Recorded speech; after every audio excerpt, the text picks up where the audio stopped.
사우디아라비아는 왜 미-이란 전쟁의 휴전이나 종전을 반대하는가? 여러분, 지금 우리는 중동이라는 거대한 화약고가 다시금 시뻘건 불꽃을 내뿜으며 타오르는 현장을 목격하고 있습니다. 하늘을 날카롭게 가르는 미사일의 궤적과 실시간으로 요동치는 국제유가. 전광판의 긴박한 움직임 속에서 전 세계 경제는 또다시 유령처럼 찾아온 고물가와 인플레이션의 공포 앞에 숨을 죽이고 있습니다. 그런데 이 거대한 혼돈의 소용돌이 중심에서 우리는 아주 기묘하고도 냉혹한 외교적 풍경 하나를 마주하게 됩니다. 바로 중동의 맹주이자 전 세계 에너지 공급의 핵심 축인 사우디아라비아가 보여주는 이례적인 태도입니다. 일반적으로 전쟁이 발발하면 그 접경국이나 인접국들은 자국의 피해를 최소화하기 위해 가장 먼저 평화와 휴전의 필요성을 역설하기 마련입니다. 전쟁의 불똥이 자국의 영토로 튀거나 공들여 쌓아올린 석유시설이 파괴되는 것을 막아야 하며 외국인 투자자들이 빠져나가는 금융시장의 냉각을 방어해야 하기 때문입니다.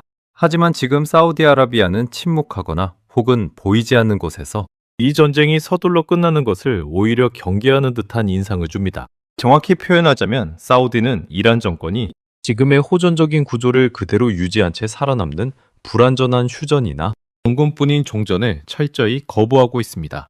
도대체 사우디는 왜 이토록 위험한 외교적 도박을 감행하는 것일까요? 왜 평화를 서두르지 않는 것일까요? 왜 사우디의 실권자 모하마드 빈 살만 왕세자는 천문학적인 자금을 미국에 약속하면서까지 이란 정권을 벼랑 끝으로 몰아넣는 강경한 선택을 고수하고 있는 것일까요? 이 질문에 대한 본질적인 답을 찾기 위해서는 단순히 지금의 미사일 수치를 계산하는 것을 넘어 사우디 왕실의 가슴 깊이 박힌 47년 전의 가시, 즉 1979년이라는 잔혹한 기억의 파편부터 파헤쳐 보아야 합니다. 역사는 때로 단 한 해에 일어난 사건들로 한 국가의 수십 년 운명을 결정짓곤 합니다.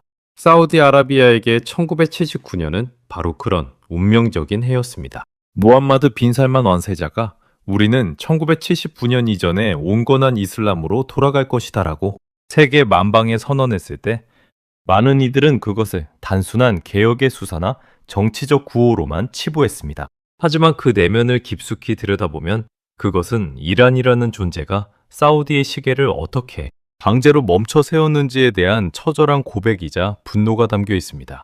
1979년 이전의 사우디는 지금 우리가 흔히 떠올리는 것처럼 폐쇄적이고 엄격한 종교 규율에만 갇힌 나라가 아니었습니다.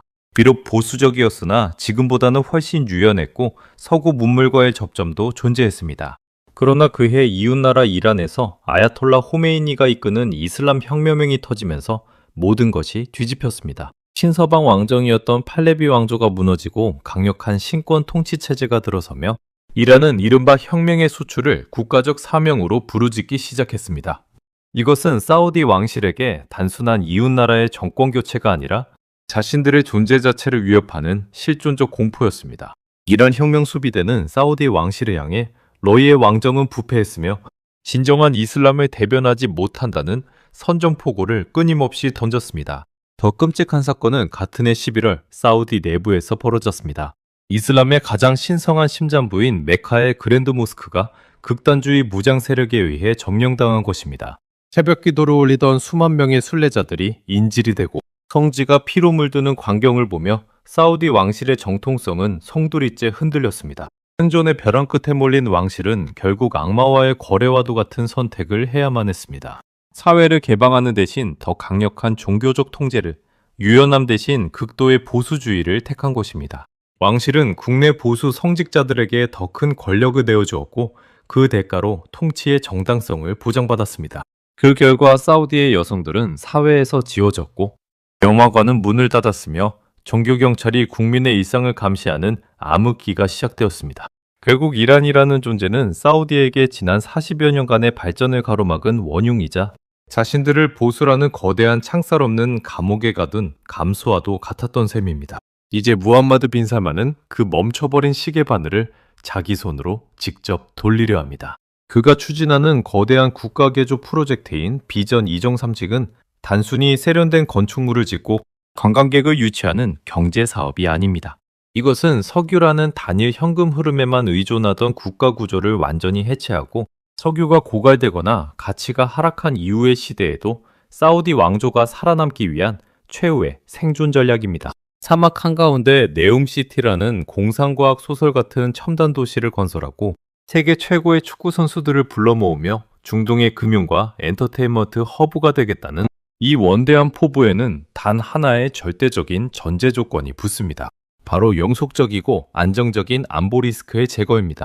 전 세계의 투자 자본은 냉정하기 짝이 없습니다. 아무리 화려한 청사진과 높은 수익률을 제시해도 내일 아침 정유시설에 미사일이 떨어지거나 호르무즈 해협이 봉쇄될 수 있는 리스크가 잔존하는 지역에는 결코 장기적인 자본을 묻어두지 않습니다. 고급 휴양지를 찾는 관광객들은 드론이 머리 위를 날아다니는 하늘 아래서 휴가를 즐기려 하지 않습니다. 사우디가 갈구하는 미래는 글로벌 자본이 안심하고 유입되는 중동, 전제, 보험료 걱정 없이 물류 산박이 오가는 중동입니다.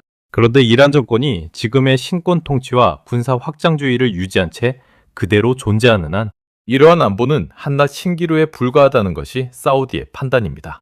이란은 직접적인 전면전에 벌이지 않고도 사우디의 미래 설계를 비웃듯 흔들어 놓는 법을 너무나 잘 알고 있기 때문입니다. 우리가 주목해야 할 이란의 진정한 무기는 핵탄두만이 아닙니다. 중동 전역에 거미줄처럼 촘촘하게 뻗어있는 친이란 대리 세력. 네트워크야말로 사우디의 심장을 옥죄는 가시덤굴입니다. 예멘의 후티 반군, 레바논의 헤즈볼라, 가자의 하마스, 그리고 이라크와 시리아 곳곳에 포진한 친이란 민병대들. 이들은 이란이 직접 피를 흘리지 않고도 사우디의 숨통을 언제든 끊어놓을 수 있는 비대칭 전력들입니다. 지난 2019년 세계 최대의 석유 기업인 아람코의 핵심 시설이 드론과 미사일 공격에 처참히 뚫렸을 때 사우디 왕실이 느낀 공포와 무력감은 형언할 수 없는 것이었습니다. 수조 달러의 기업 가치를 자랑하는 국가의 자존심이 단 몇 대의 저가 드론의 가동이 중단되는 현실을 목격하며 사우디는 자신들의 막대한 부가 얼마나 모래성 같은 토대 위에 서 있는지 절감했습니다. 현대 국가의 혈관이라 할 수 있는 정유시설, 송유관, 항만, 그리고 담수화 플랜트가 언제, 어디서 날아올지 모르는 공격에 무방비로 노출되어 있다는 사실은 비전, 2030의 가치를 내부에서부터 갉아먹는 치명적인 독소입니다. 사우디가 이번 미이 충돌 국면에서 어설픈 휴전에 반대하는 이유는 명확합니다. 이란 정권이 이 대리 세력들을 통해 테러와 위협을 수출하는 능력을 온전히 보유한 채 단순히 총성만 멈추는 것은 평화가 아니라 더 큰 재앙을 위한 충전 시간을 벌어주는 것에 불과하기 때문입니다. 사우디는 이제 이 지긋지긋한 불안의 고리를 끊어내고 싶어 합니다. 설령 그 과정에서 잠시 피를 흘리더라도 암세포를 도려내지 않고는 건강한 미래를 설계할 수 없다는 결론에 도달한 것입니다. 더 나아가 사우디를 비롯한 걸프 지역 국가들에게는 석유보다 더 무서운 생존의 아킬레스건이 존재합니다. 그것은 바로 물입니다. 거대한 강이 흐르지 않고 연중 비가 거의 오지 않는 사막 국가. 사우디는 국민이 마시는 물의 대부분을 바닷물을 걸러 만드는 해수 담수화 시설에 전적으로 의존하고 있습니다. 만약 이란이나 그 대리 세력이 최후의 수단으로 이 담수화 플랜트나 이를 가동하기 위한 전력망을 타격한다면 사우디의 현대적인 도시들은 단 며칠 만에 생지옥으로 변하게 됩니다. 돈이 아무리 많아도 마실 물이 없는 도시는 지탱될 수 없습니다. 이란은 사우디의 이 치명적인 약점을 정확히 꿰뚫고 있습니다.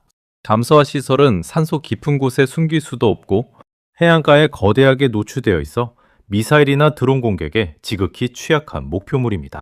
이란 정권이 붕괴 위기에 몰렸을 때 이 담수화 시설을 인질로 삼아 지역 전체를 동반 자살의 길로 끌고 들어가는 시나리오는 사우디 왕실에게는 상상만으로도 온몸이 떨리는 악몽입니다. 결국 사우디의 선택지는 두 가지로 좁혀집니다. 이란의 위협을 머리 위에 이고 영원히 인질의 삶을 살며 미래를 저당 잡힐 것인가? 아니면 지금처럼 미국과 이스라엘의 강경한 압박이 극대화된 시기를 틈타 위협의 근원을 뿌리채 뽑아낼 것인가? 사우디는 이제 후자의 길로 나아가고 있습니다. 미국의 압도적인 군사적 위압감과 트럼프 행정부의 거칠고 계산적인 외교력을 지렛대 삼아 이란 정권을 무력화시키고 그들이 더 이상 중동의 안보 질서를 교란하지 못하도록 만드는 것이 비전 2030이라는 원대한 항해의 마지막 안전장치라고 믿는 것입니다. 그러나 우리는 이 도박이 결코 낙관적이지만은 않다는 사실을 직시해야 합니다. 이란은 수천 년의 역사를 가진 대국이며 결코 만만히 무너질 정권이 아닙니다. 그들은 지난 수십 년간의 가혹한 국제적 제재 속에서도 독자적인 군사력을 키우며 살아남는 생존수를 익혔습니다. 험준한 산악지대, 지하 깊숙한 곳에 건설된 이른바 지하 미사일 도시들은 외부의 공습만으로는 결코 파괴되지 않는 강력한 보복력을 비축하고 있습니다. 미국과 이스라엘이 정밀 타격을 가한다 해도 이란의 핵심 전력을 단번에 소멸시키는 것은 군사적으로 불가능에 가깝습니다. 오히려 정권이 붕괴의 벼랑 끝으로 내몰렸을 때 이란 지도부가 우리만 죽을 수는 없다며 호르무즈 해협을 봉쇄하거나 걸프 국가들의 민간 인프라에 총공세를 퍼붓는 삼손 시나리오를 선택할 위험성도 배제할 수 없습니다. 사우디 왕실은 이 모든 파국적인 위험을 충분히 인지하고 있으면서도 베팅의 강도를 낮추지 않습니다. 왜냐하면 지금 이란의 이빨을 뽑아놓지 못한다면 사우디의 모든 미래 전략은 영원히 지정학적 리스크라는 꼬리표를 단 채 반쪽짜리 계획으로 남을 수밖에 없다는 냉정하고도 처절한 현실인식 때문입니다. 이 복잡한 중동의 권력 투쟁 속에는 강대국들의 차가운 계산기도 쉼없이 돌아가고 있습니다. 특히 러시아의 행보를 주목해야 합니다. 겉으로는 이란의 전략적 파트너를 자처하며 서방의 압박을 비판하지만 러시아의 속내는 훨씬 더 복잡합니다. 러시아는 중공의 긴장이 적절한 수준에서 유지되어 국제유가가 고공행진을 하는 상황을 내심 즐기고 있습니다. 우크라이나와의 장기전으로 인해 국고가 바닥나고 서방의 제재를 받는 러시아에게 고유가는 그 무엇과도 바꿀 수 없는 강력한 경제적 보약이자 외교적 협상 카드이기 때문입니다. 중동이 완전히 평온해져 유가가 급락하는 시나리오는 러시아에게는 또 다른 재앙일 뿐입니다. 이런 강대국들의 상충하는 이익 속에서 사우디는 오로지 자신들의 왕조 유지와 경제적 대전환을 위해 이란 정권의 전략적 소멸을 독촉하고 있는 것입니다. 이것은 단순한 외교 전쟁이 아니라 중동의 주도권을 누가 쥐고 미래의 부를 독점할 것인가를 두고 벌이는 제로섬 게임입니다. 놀랍게도 이 모든 중동의 드라마는 한국이라는 나라와도 마치 샴상둥이의 운명처럼 연결되어 있습니다. 우리가 매일 아침 주유소에서 마주하는 가격표의 숫자들, 한여름 무더위를 식혀주는 에어컨, 전기를 만드는 LNG의 도입 가격, 그리고 우리 수출 기업들이 바닷길을 통해 전 세계로 보내는 물건들의 운송, 보험료까지 모두 이 사막의 총성에 달려 있습니다. 호르무즈 해협은 한국 경제로 흐르는 에너지의 경정맥과 같습니다. 이곳에서 작은 마찰만 생겨도 한국의 물가는 통제 불능의 수준으로 치솟을 것이며 이를 억제하기 위해 금리를 올리는 순간 우리 서민 경제는 가중되는 이자 부담에 비명을 지르게 될 것입니다. 또한 미국의 전력과 자산이 중동이라는 거대한 늪에 다시 발이 묶이게 되면 도마시아의 안보 균형에도 심각한 균열이 생길 수밖에 없습니다. 미국이 중동에 집중하는 틈을 타 북한이나 중국이 한반도 주변에서 오판을 하거나 도발을 감행할 가능성이 커지기 때문입니다. 중동의 전쟁은 결코 물리적 거리가 멀다고 해서 남의 나라 이야기가 아닙니다. 그것은 곧 우리의 지갑 속 가치를 결정하고 우리 자녀들이 살아갈 안보 환경을 규정하는 핵심적인 생존 문제입니다. 그를 맺으며 우리는 사우디아라비아의 이 거대하고 위험천만한 선택을 어떠한 시각으로 바라봐야 할까요? 무함마드 빈 살만 왕세자는 지금 1979년이라는 과거의 망령과 사투를 벌이고 있습니다. 그는 전 근대적이고 폐쇄적인 사우디를 역사의 뒤안길로 보내고 찬란한 기술과 자본이 지배하는 새로운 사우디를 탄생시키려 합니다. 그리고 그 영광스러운 탄생을 위해 반드시 치러야 할 제물로 이란 정권의 전략적 무력화와 몰락을 요구하고 있습니다. 만약 이 도박이 사우디의 계산대로 성공한다면 중동은 사우디를 정점으로 하는 거대한 경제 블록으로 재편될 것이며 세계 에너지 질서 또한 사우디 왕실의 손아귀에 더욱 공고하게 장악될 것입니다. 그러나 반대로 이 도박이 어설프게 실패하여 이란의 처절하고 파괴적인 보복이 시작된다면 그 피해는 사우디 한 나라에 그치지 않고 전 세계 모든 국가가 고통스럽게 나눠 짊어져야 할 거대한 재앙의 짐이 될 것입니다. 전쟁은 시작하는 것보다 끝내는 것이 수만 배 더 어렵다는 역사의 냉엄한 교훈을 사우디는 결코 잊어서는 안 됩니다. 돈으로 최첨단 무기를 살 수는 있어도 전쟁이 남긴 뿌리 깊은 증오와 통제, 불능의 혼란까지 돈으로 잠재울 수는 없기 때문입니다. 1,400조엔이라는 가늠조차 힘든 판돈이 걸린 중동의 대도박판에서 사우디의 시나리오가 비전 이정삼몽의 성공으로 기결될지 아니면 지역 전체를 집어삼키는 거대한 화마의 시작점이 될지 전 세계는 숨을 죽인 채 지켜보고 있습니다. 그리고 그 결과는 머지않아 유조선의 백기를 타고 환율의 요동을 타고 우리 모두의 삶의 현장에 도착할 것입니다. 중동의 평화는 결코 그들만의 이슈가 아닙니다. 그것은 곧 우리의 일상이자 세계 질서의 미래입니다. 사우디가 거부하는 그 불완전한 평화의 장막 너머에 과연 어떤 새로운 세상이 기다리고 있을지 우리는 그 어느 때보다 예리하고 냉철한 시선으로 이 거대한 판의 흐름을 주시해야만 합니다. 중동의 사막에서 불어오는 바람은 이미 우리의 문 앞까지 도달해 있습니다.